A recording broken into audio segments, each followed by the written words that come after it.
महिलाओं के साथ खड़े हैं। ये हमारी देश की आन बान शान है। हमारे ये जो अंतर्राष्ट्रीय खिलाड़ी है, जब इनके साथ ऐसा हो सकता है तो हम जैसे आम जनता के साथ क्या होगा। स्मृति ईरानी क्यों नहीं अपने बच्चियों के लिए रेप के केस बनाती, उसके लिए क्यों नहीं बोलती? लड़कियों के लिए अपने लड़की के लिए क्यों चुप बैठी है? उसकी लड़की के तो कैमरे के डांस सब पकड़े गए हैं क्लब, तब भी मीडिया वालों को उसने अंदर कर दिया। क्यों? क्योंकि जब बाबरी मस्जिद के लिए उन्होंने भड़काया था, खुद मस्जिद को घेरने के लिए मुसलमानों, क्या हमारे प्रधानमंत्री ने इमीडिएटली नरसिम्हा सरकार ने क्या इस्तीफा नहीं दिया था? मोदी जी का खुद तो परिवार है नहीं है, तो वो बेटियों की इज्जत को, हमारे देश की बेटियों की इज्जत को क्या समझेंगे? ठीक है, तो योगी जी का बुलडोजर बड़ा चलता है, उनकी तो बहनें हैं, उनका तो परिवार है। अभी हम जंतर मंतर पे हैं और जंतर मंतर पे लगातार महिला पहलवानों का आंदोलन चल रहा है। महिला पहलवानों का आंदोलन जो चल रहा है, उनके हमारे साथ कुछ महिला जुड़ी हैं। हम बातचीत करेंगे और जानने की कोशिश करेंगे कि लगातार जो आंदोलन चल रहा है कब थमेगा और कैसे थमेगा। जब तक बृजभूषण शरण की गिरफ्तारी नहीं होगी, जब तक हमें हमारी बच्चियों को जो ये बैठी हुई है जंतर मंतर पे दिन रात अपना सब कुछ छोड़ के, ठीक है, तो उसको जब तक इंसाफ नहीं मिलेगा तब तक ये आंदोलन जारी रहेगा और हम इसको जारी रखेंगे, क्योंकि ये इन बेटियों के अलावा पूरे देश की बेटियों की इज्जत का सवाल है। आप तो अधिवक्ता हैं, क्या लगता है कानूनी जो कार्रवाई हुई है क्या वो निष्पक्ष जांच हो पा रहा है? क्योंकि अभी तक वो पद पर हैं। अभी तक पद पर हैं, क्योंकि निष्पक्ष जांच जितना भी एक सुप्रीम कोर्ट का दायरा था, क्योंकि हमने सुप्रीम कोर्ट को सिर्फ एफआईआर के लिए ही बोला था, तो उन्होंने वो निर्देश दे दिए हैं। अभी ये लड़ाई हाई कोर्ट में चलेगी, क्योंकि हर एक प्रोसीजर होता है, तो स्टेट पर इस प्रोसीजर होगा, तो इसको छोड़ा नहीं जाएगा। क्योंकि मतलब ये सरकार में जो अगर बेटियां इतनी सुरक्षित नहीं हैं, तो कहीं ना कहीं, क्योंकि हम लोग जो ये सारी महिलाएं हैं, हम इनके साथ में हैं, अगर वो नहीं करता, न्यायपालिका अगर नहीं देती है, तब भी आंदोलन हमारा चलेगा। क्या लगता है कि ये जो चीजें चल रही है, तो कहीं ना कहीं बृजभूषण को क्या भारतीय जनता पार्टी समर्थन दे रही है, साथ दे रही है? बिल्कुल दे रही है। आप ये देखो, संरक्षण उसको दे रही है, उसका साथ दे रही है, नहीं तो क्या उसका वो तिरंगे से ऊपर और बेटियों के यौन शोषण इनकी इज्जत से ऊपर हो गया? वो एक नॉर्मल मंत्री तो है, और क्या है, वो एमपी है ना, तो उस जैसे तो बहुत फिरते हैं फिर। और बच्चियां जो सारे दिन से, कितने टाइम से, 2012 से इनके साथ ये शोषण चल रहा है, उसके बाद जाके 2023 में ये बच्चियां सामने आई हैं, उनमें से भी 7 बच्चियों ने हिम्मत की है। आप ये सोचिए, मोर देन 1000 से ऊपर केसेस है इसके खिलाफ, और ये अगर अभी भी इसको नहीं कंट्रोल किया जाता, ठीक है, तो फिर आगे तो हम बच्चों को कोई भी अपनी बच्चियों को खिलाड़ी बनाने में 100 बार सोचेगा। इसका हश्र तो है जो बुरा होना चाहिए और इसको सजा मिलनी चाहिए, ताकि जो आगे वाला जनरेशन है, जो भविष्य है लड़कियों का, वो सुरक्षित हो सके। और क्या लगता है, एक करके हम सबसे बात करेंगे, क्या लगता है कि जो अभी जो आंदोलन चल रहा है, ये आंदोलन से सरकार आपकी बात सुनेगी?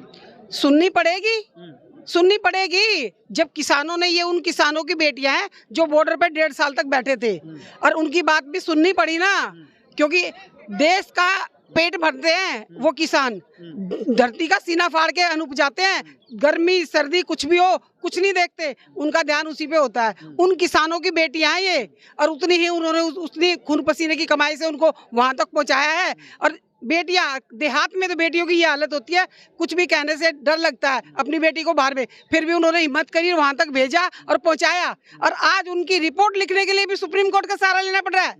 ऐसी सत्ता बैठी हुई है उस बृजभूषण पे, जिसपे 38 केस हैं, 2 केस और हो गए, 40 हो गए, तो वो क्या सेंचुरी बनवाएगा केसों की? कितने केस चाहिए उसको?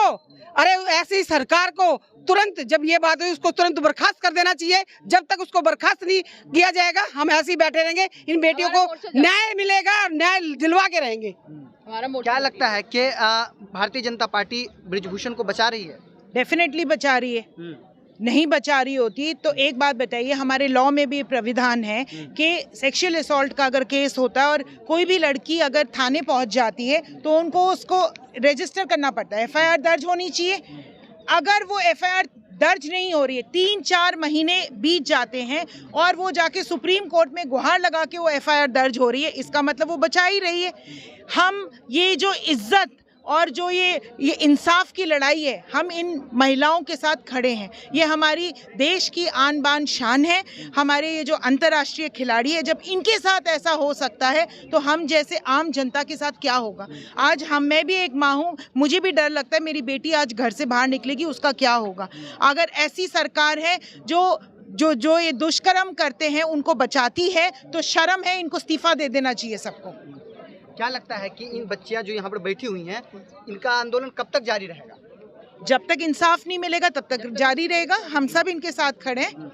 वो लोग, उन लोगों का कहना ये है कि बृजभूषण का कहना ये है कि हमारे चरित्र को खराब किया जा रहा है, बस और कुछ नहीं। ऐसा है क्योंकि प्रधानमंत्री और गृह मंत्री उनका अपना है और इसलिए जो वो डरते नहीं है, क्योंकि थानों में भी आज ये कंप्लेंट जो होती है किसी की नहीं ली जाती। और इसकी मंत्री का तो उनको ये था कि अरे भाई ऊपर में हमारे तो प्रधानमंत्री भी बचा लेगा, गृह मंत्री अमित शाह भी बचा लेंगे, इसलिए जो है उसकी थाने में कोई सुनवाई नहीं हुई और वो झूठ बोल रहा है। ये बताइए इतने टाइम बाद कोई लड़की भी बाहर आकर अपने चरित्र के लिए ऐसी बात कहेगी क्या? शर्म आनी चाहिए इनका। स्मृति ईरानी क्यों नहीं अपने बच्चियों के लिए रेप के केस बनाती? उसके लिए क्यों नहीं बोलती? लड़कियों के लिए अपने लड़की के लिए क्यों चुप बैठी है? उसकी लड़की के तो कैमरे के डांस सब पकड़े गए हैं क्लब, तब भी मीडिया वालों को उसने अंदर कर दिया। क्यों किया उसने? ये बताइए ना। हम जब तक इस बच्चियों को न्याय नहीं मिलेगा हम तब तक लड़ाई लड़ेंगे, चाहे हमें भूख हड़ताल करनी पड़े, जितने हमें बैठना पड़ेगा हम बैठेंगे, क्योंकि हम जमीन से जुड़े और हम उसकी गिरफ्तारी चाहते हैं। और इतना टाइम निकाल दिया, इन्होंने गिरफ्तार क्यों नहीं किया उसको? क्यों चुप बैठे हैं प्रधानमंत्री जी? वैसे तो लेक्चर जाके इतने ऐसे ऐसे बोलकर भाषण देते हैं और उनको शर्म आनी चाहिए कि जो बच्चियों के साथ है इतना उन्होंने कितना गलत कर रहे हैं। योगी जी वहां जाके बड़ा कहते हैं कि हम ये हैं वो हैं, सिर्फ जनता को गुमराह कर रहे हैं और कुछ नहीं। इन बच्चियों के लिए हमें चाहे गिरफ्तारी अपनी भी करनी पड़े, हमें इनके लिए न्याय लेंगे। हम भूख हड़ताल में भी बैठेंगे, सत्याग्रह करेंगे और हम न्याय दिलवाएंगे, गिरफ्तार जरूर करवाएंगे हम। 5 किलोमीटर और मैं ये चाहती हूँ प्रधानमंत्री जी ऐसे शर्मनाक पे उन्हें पहले दिन इस्तीफा देना चाहिए था। क्यों? क्योंकि जब बाबरी मस्जिद के लिए उन्होंने भड़काया था, खुद मस्जिद को घेरने के लिए मुसलमानों, क्या हमारे प्रधानमंत्री ने इमीडिएटली नरसिम्हा सरकार ने क्या इस्तीफा नहीं दिया था? ये अभी तक क्यों चुप बैठे? 3 महीने से इनको क्यों चुप बैठे हैं? ये इनको इतना नहीं। वैसे तो कहते हैं हमारे यहाँ 9 दिन दुर्गाओं की कन्याओं की पूजा होती है, उन कन्याओं के लिए ये ऐसा कर रहे हैं, फिर तो ये सब ढोंग रच रहे हैं। ये एक नंबर का ढोंगी है जो कि जो है सबको, जनता को, उनकी अपनी कोई बेटी नहीं, कोई अपना घर परिवार नहीं, वो क्या करेंगे? वो परिवार को जानता नहीं क्या। अगर ये इनका मंत्री इतना कर रहा है तो मुझे तो लगता है इनके बड़े मंत्री जो वो और कर रहे होंगे, उनका सामने नहीं आ रहा, इनका सामने आ रहा है। इनके कई मंत्रियों के हर चीज पकड़ी गई है, नोटों की गड्डियां पकड़ी गई हैं और कई स्मैक पकड़े गए हैं, लेकिन इन्होंने कभी वो नहीं दिया। लेकिन राहुल जी ने, मैं ये कह रही थी, मोदी जी का खुद तो परिवार है नहीं है, तो वो बेटियों की इज्जत को, हमारे देश की बेटियों की इज्जत को क्या समझेंगे? ठीक है, तो योगी जी का बुलडोजर बड़ा चलता है, उनकी तो बहनें हैं, उनका तो परिवार है, वो तो समझे इस बात को। वही अपनी सीएम होते हुए इसके बाहुबली के उसी को सरकार में कि ये मंत्री है, मंत्री MP है ये, तो इसको हटाए ना, तो उसी के स्टेट से है तो उसको हटवाए और दे इस्तीफा। और फिर उसके बाद बात करेंगे कि हाँ ये सरकार वाकई ही, ये तो निर्भया कांड के बाद आपको पता है IPC में 376 में और 354 में और पोस्को में नॉन अवेलेबल ऑफेंस है, जमानत नहीं हो सकती। दिल्ली में अवेलेबल है। हाँ, तो उस घंटे के अंदर गिरफ्तारी की जाती है, उसके बाद आप बेल के लिए अप्लाई कर सकते हो। वो भी उसकी सर्वोच्च न्यायालय की मर्जी पे है कि आपको बेल मिले या ना मिले। लेकिन यहाँ 24 घंटे क्या, देख लीजिए आपके सामने है, कितना टाइम हो गया गिरफ्तारी हुई। और ये तो टाटा में भी इन्वॉल्व है, संजय दत्त के पास जांच चल रही है ना, जांच के आधार पर कोई जांच इसकी होनी चाहिए, इस केस में इसकी होनी जांच के लिए आए तो सही ना, अपना पद तो छोड़े।